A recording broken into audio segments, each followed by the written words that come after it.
In this segment, I want to talk to you about using proper body mechanics. Proper body mechanics is something that we all hear over and over again from one job to the next. Annual in-services, we hear it constantly. The reason for that is it's just so important. Can make all the difference in the world between injuring your back or not injuring your back. So I'm going to show you very simply how I think about proper body mechanics and the way I move all day long. Proper body mechanics basically means you're keeping your head aligned over your shoulders, you're keeping your shoulders aligned over your pelvis. Okay? In order to do this, we've got a natural forward curve in our low back. That curve needs to stay forward. As long as I've got that curve forward, I'm going to have good posture. Okay? Good body mechanics refers to maintaining this posture when I'm lifting, sitting, bending, stooping, anything I do. Okay? This is the strongest position for your low back to be in. If your back starts to get rounded out, you can see now my shoulders are in front of my pelvis. If I lift something from this position, it's going to put a tremendous amount of strain on my low back.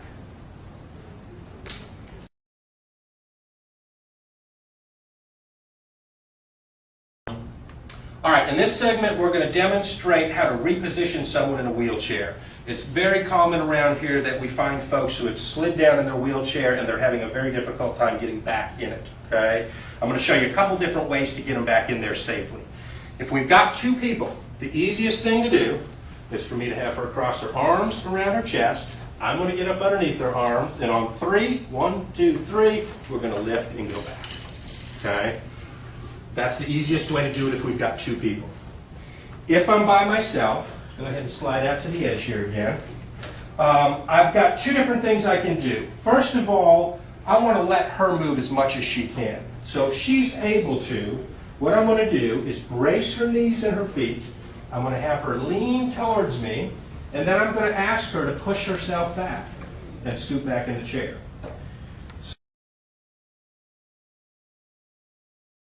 I'm going to use this same position.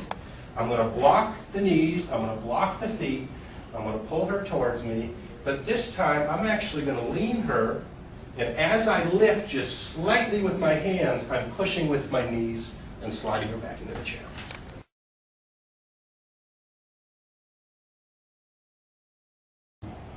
All right, in this segment we're going to demonstrate the safest way to do a three-person lift, to lift somebody out of the bed into a chair.